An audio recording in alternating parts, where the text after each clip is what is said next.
Meek and Humble Servants 50. Bendiciones hermanos y hermanas de habla hispana, soy Diana Canadi, saludos desde San Luis, Missouri. Es una alegría para mí hablarles lo que dice la Biblia acerca de los últimos tiempos. Espero que esta lección sea de inspiración y motivación para su vida, a fin de que usted como hijo de Dios, madure en su fe y sea de bendición en su casa, su iglesia y comunidad. Oremos. Padre del cielo, te pido humildemente en el nombre de Jesús, que toques con tu Espíritu Santo el corazón de mis oyentes, y que ellos puedan prepararse y mantenerse firmes en estos tiempos duros y difíciles del fin. Amén. Siervos mansos y humildes. Durante varias semanas hemos estado discutiendo la importancia de cómo desarrollar nuestro carácter, para llegar a ser como Jesús en nuestras actitudes y acciones.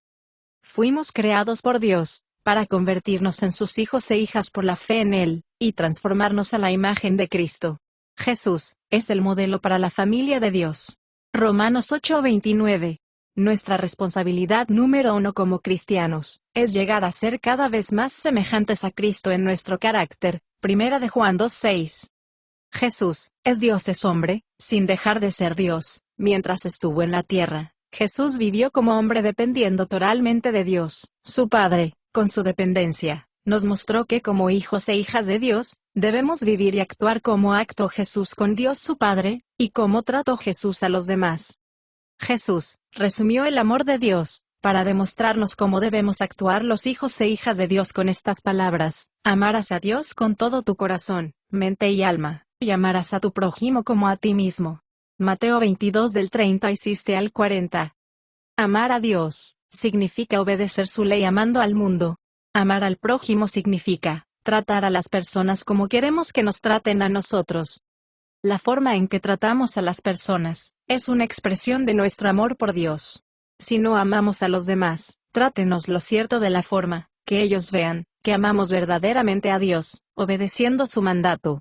1 de Juan 4:20. Este amor es una acción, no un sentimiento, y tiene que ver con la forma de cómo tratamos a las personas. Hemos estado aprendiendo que tratar con las personas como Cristo es un desafío para todos nosotros. Hoy abrimos esta conferencia con las palabras de Jesús: venid a mí todos los que estáis trabajados y cargados, y yo os daré descansas. Llevad mi yugo sobre vosotros y aprended de mí, que soy manso y humilde de corazón, y encontraréis descanso para vuestras almas. Porque mi yugo es fácil y ligera mi carga. Mateo 11 del 28 al 30. Ven a mí, es otra forma de decir sígueme y conviértete como yo soy. Cuando Jesús dijo, carga mi yugo sobre ti, quiso decir, sométete a mí y aprende de mí. Cuando Jesús llamó a la gente a someterse a Él, y aprender de Él, lo primero que dijo, se mostró tal como es: aprendan de mí, que soy manso y humilde de corazón y tendrán paz en su alma. Tanto la mansedumbre como la humildad son expresiones de carácter. La humildad y la mansedumbre muestran que tenemos actitudes y acciones de Dios, porque estamos actuando como Jesús. La palabra griega que se traduce humildad, significa humildad mental. La humildad reconoce que sin Dios no somos nada, no tenemos nada, no podemos hacer nada, ni valimos nada. La humildad muestra que somos siervos de Dios y siervos de los hombres. La palabra griega mansedumbre a menudo se traduce como gentileza o amabilidad. La mansedumbre es la opuesto a todo lo que es duro, amargo, agudo, y se contrasta con la ira. Mansedumbre y humildad se mencionan juntas porque, cuando eres humilde, tienes una visión adecuada de quién es con Dios y con los demás, y la mansedumbre es dependiente y surge de esa actitud. La mansedumbre es una expresión de autocontrol. Cuando tenemos mal genio y de ira, es porque estamos ofendidos, heridos, frustrados, molestos o enojados. Ser manso significa controlar tu temperamento. Muchos pensamos que la mansedumbre es ser tímido o temeroso, pero la palabra griega traducida, manso, tiene la idea de estar entre dos extremos: no enojarse sin razón, y no enojarse en absoluto. La mansedumbre es el resultado de nuestra decisión de controlar al hombre fuerte que nos domina con sus reacciones para someternos a Dios. Este no es un temperamento natural. Es el carácter de Cristo formado en nosotros. La mansedumbre es una expresión externa, a través de nuestras acciones, reacciones y actitudes para demostrar que Dios está morando en nosotros en su espíritu. Mansedumbre es un fruto del espíritu de Cristo en nuestra vida. Gálatas 5 del 22 al 23. En nuestra cultura asociamos la mansedumbre con la debilidad. Jesús tenía todo el poder y todos los recursos del cielo a sus órdenes, pero fue humilde y manso delante de todos. Cuando Jesús entró en Jerusalén la semana de su crucifixión, el domingo de Ramos, antes de su crucifixión, él entró montado en un burro.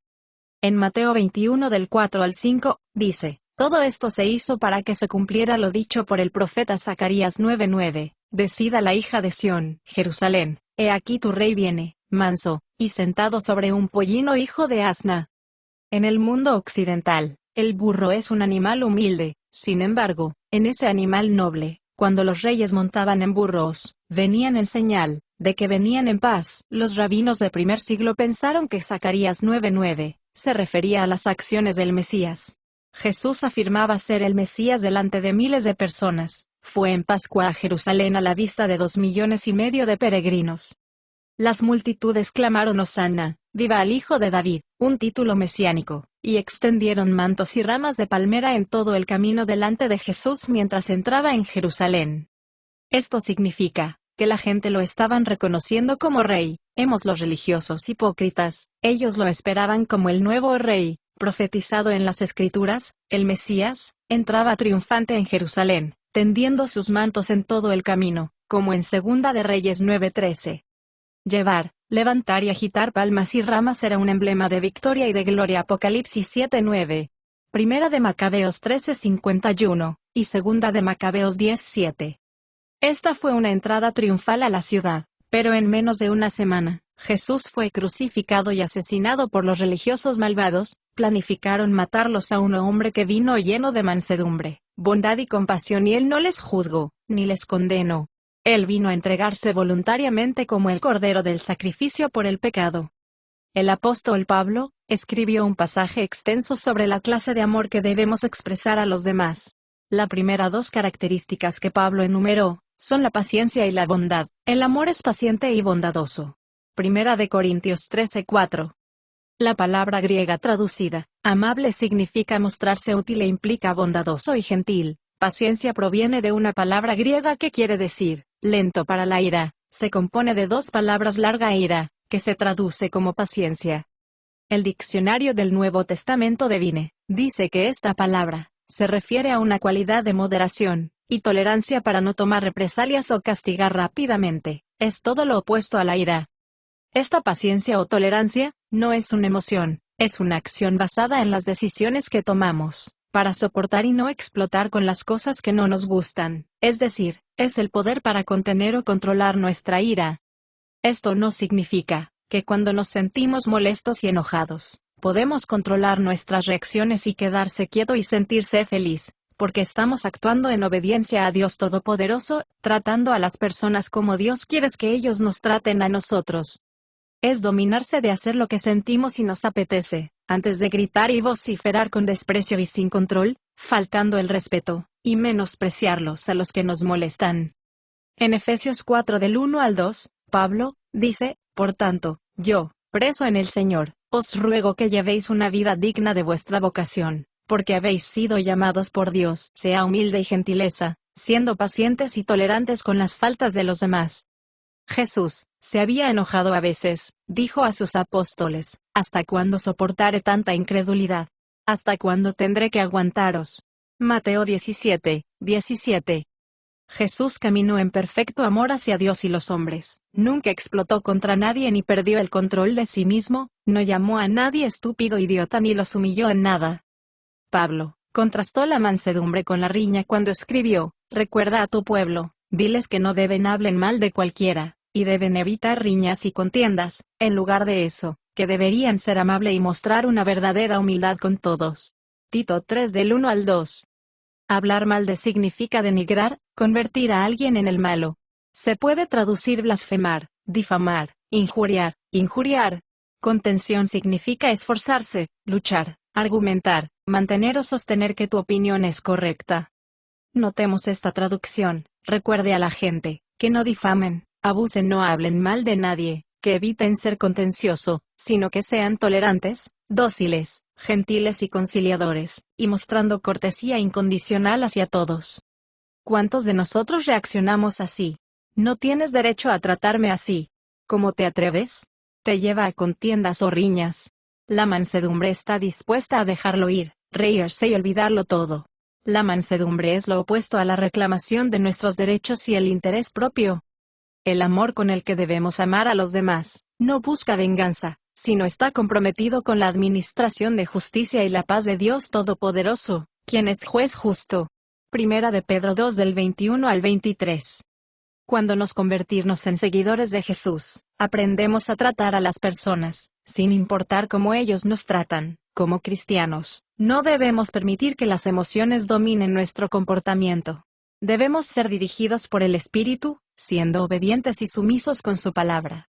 Las emociones de ira y venganza en un cristiano son resultado de nuestra vieja naturaleza, corrompida y pervertida por el pecado. Las emociones, a menudo nos dan información incorrecta y pueden llevarnos a pecar, avergonzarnos y caer en descrédito y en los lazos del diablo. En Efesios 4 del 26 al 25, dice, no pequen, ni dejen que la ira se apodere de ustedes. No dejes que el sol se vaya, mientras todavía estás enojado, porque la ira le da lugar al diablo. ¿Cómo sabemos si nuestra ira es pecaminosa? Respondamos estas preguntas. ¿En tu ira tus reacciones te controlan? ¿Violaste la ley del amor? ¿Desobedeciste la ley de Dios? ¿Hiciste o dijiste algo a alguien que no quisieras que te dijeran o te hicieran a ti? El amor, con el que debemos amar a los demás, es una acción razonada e intelectual. Es un amor que piensa, ¿cómo me gustaría que me trataran a mí, si estuviera en el lugar de esa persona? Primera de Corintios 13:1. Cuando hago algo mal, necesito comprensión y perdón. No quiero que la gente pueda vengarse de mí, castigarme, humillarme para tratar de darme una lección. Quiero que lo hagan perdonando y olvidando. Así debo tratar a los demás, sin importar cuál sea mi reacción en ese momento. Debemos desarrollar nuevos patrones de pensamiento y hábitos de respuesta, que sean semejantes a los de Cristo. Nuestras emociones deben ser controladas por un acto de nuestra voluntad, y la ayuda del Espíritu Santo en nosotros. Muchos de nosotros pensamos que es imposible responder con este tipo de autocontrol y disculpamos nuestra falta de mansedumbre, diciendo, no quise decir eso, hablé con dureza, todavía los amo. Pero Jesús dijo que no debemos pagar mal por mal. Mateo 5:44. Nada nos libera de nuestra obligación de caminar en amor, tratar a las personas como Dios nos ha tratado a nosotros. Cuando alguien nos ofende, nos duele, nos decepciona, nos enoja, de alguna manera, nuestra tendencia natural es reaccionar y explotar. ¿Cómo pudo hacerme eso? ¿Quién se cree que es? Lo hizo al propósito. ¿No se dio cuenta de cuánto me duele eso? Lo que nos decimos a nosotros mismos alimenta aún más las emociones que sentimos para no amar como debemos. ¿Qué pasaría si actuáramos con mansedumbre, centrando la atención en la otra persona? Todos siempre tenemos un mal día, o recibimos una noticia devastadora y estamos recuperando de ella. Tal vez él no tuvo la idea de ofenderme. Quizás no conoce a Jesús y no sabe lo que dice y hace. Para un seguidor de Jesús, lo más importante es honrar y glorificar a Dios en toda circunstancia. ¿Cómo puedo responder de manera humilde, que glorifique a Dios y a Cristo? No estamos minimizando los daños reales, aunque sean menores a mayores, que las personas y la vida nos infligen. Estamos hablando de prioridades entre lo que es eterno y lo temporal. Estamos hablando de cómo adorar a Dios en medio de nuestras reacciones. En Colosenses 3 del 12 al 13, Dios os ha escogido para ser el pueblo santo a quien ama. Debéis vestiros vosotros con misericordiosa misericordia, bondad, humildad, gentileza y paciencia. Usted arreglen las faltas de los demás, y perdonen a la persona que los ofende. Recuerden, el Señor nos perdonó, así debemos perdonar. Debemos aprender a tomar control de nuestras respuestas emocionales, y no dejar que nos muevan a actuar pecaminosamente hacia otros. El Antiguo Testamento da ejemplos de la vida real acerca de esta verdad. Consideremos algo que ocurrió durante el tiempo en que David, el futuro rey de Israel, que estaba huyendo de Saúl. Primera de Samuel 25. David y sus hombres fueron al desierto de Parán. Nabal, un hombre muy rico, malo y cruel. Nabal es descrito como grosero, duro, áspero, cruel, severo y malvado. Su esposa, Abigail, es descrita como hermosa e inteligente. Primera de Samuel 25 del 1 al 3. David escuchó que los hombres de Nabal estaban esquilando ovejas cerca de ellos, envió 10 hombres con un mensaje: saludos y paz, tus pastores estuvieron con nosotros por un tiempo y fuimos buenos para ellos. Ahora pedimos las provisiones que nos puedan dar. Primera de Samuel 25 del 4 al 9. La esquila de ovejas era una época de festividades, y ayudar a los extraños en un viaje era parte de la cultura de aquella época. Nabal, un judío, no amaba a su prójimo, por eso no ayudó a David. Levítico 19:18. Nabal reaccionó: ¿quién es este hombre? No vale la pena dedicar tiempo a verificar su historia. ¿Por qué debería compartir mis cosas con él? Primera de Samuel 25:15, insultando a David. Cuando David escuchó la respuesta de Nabal, se enojó y decidió matar a toda la casa de Nabal. Un sirviente que alertó a Abigail, le llevó un regalo a David, dijo que aceptaría la culpa y le pidió que no derramara sangre inocente. Él la escuchó y abandonó su plan. Primera de Samuel 25:15. David no merecía la respuesta que recibió de Nabal. Nabal estaba totalmente centrado en sí mismo. Sin embargo, la reacción de David hacia Nabal también fue egocéntrica. Él no puede hacerme eso, y David tomó la decisión vengarse. Sus emociones le hicieron reaccionar de forma exagerada. Me insultó, los mataré a todos. Observé cómo David hablaba consigo mismo. David había estado diciendo de sí mismo: qué bien nos este tipo, le protegimos sus rebaños en el desierto, y nada de lo que poseía se perdió ni fue robado, pero él me devolvió mal por bien. Primera de Samuel 25:21. David alimentó su ira, hablándose a sí mismo, escuchando lo que sentía. David no dijo: quizás el hombre está teniendo un mal día, entendió mal mi mensaje, fue un idiota, olvidando que Dios me dice que lo trate a los demás como queremos que ellos nos traten a nosotros. Primera de Corintios 13:7. Abigail habló con David como él debería haber hablado consigo mismo. Primera de Samuel 25 del 25 al 31. Ella le explicó qué clase de hombre era su marido, aunque no había visto a los mensajeros de David, dándole factores propicios y adicionales sobre la situación. Abigail le aseguró a David que Dios cuidaría de él, señaló el beneficio de posponer la venganza para desahogar la ira y lograr un bien a largo plazo. La forma en que te hablas a nosotros mismos sobre nuestra situación y la situación de otra persona, determina en parte cómo nos comportamos y actuamos cuando estamos enojados y ofendidos. Recordemos lo que hablamos en lecciones anteriores. Cuando sintamos que la ira aumenta, ejercitamos tu voluntad y aprovechemos nuestra lengua para alabar a Dios. No permitamos que las alabanzas se alejen de nuestra boca hasta lograr el control. En Santiago 3:2 dice: todos cometemos muchos errores, pero aquellos que controlan su lengua, también pueden controlarse ellos mismos, y controlar la situación. Hasta ahora, apenas hemos arañado la más básico de cómo llegar a tener un carácter semejante a Cristo. Volveremos a este tema en algún momento del próximo año. Por ahora, cerremos esta clase con estos pensamientos. Llegar a tener un carácter semejante al de Cristo requiere esfuerzo de nuestra parte. Tenemos que crear nuevas actitudes y hábitos, y aprender a pensar diferente, para poder afrontar la vida, el tiempo, las necesidades y los problemas que son tan reales en este mundo caído, teniendo en cuenta que los problemas de las personas son tan reales e importantes como los nuestros. ¿Cómo me gustaría que me trataran, si yo fuera ellos? Desarrollar nuevos hábitos no es rápido ni fácil, sin embargo, vale la pena. El resultado final. Nunca olvidemos que el Santo del Espíritu está en nosotros para ayudarnos a expresar mansedumbre y humildad, mientras tenemos las características de hijos de Dios y ciudadanos del reino. Recordemos que es posible ser perfecto, aunque no hayamos logrado todavía la perfección. Lo importante es parecerse a Jesús, aprendiendo la mansedumbre y la humildad. En Filipenses 3 del 12 al 15, dice: el que comenzó en vosotros la buena obra, la perfeccionará hasta el día postrero. Bendiciones. Diana.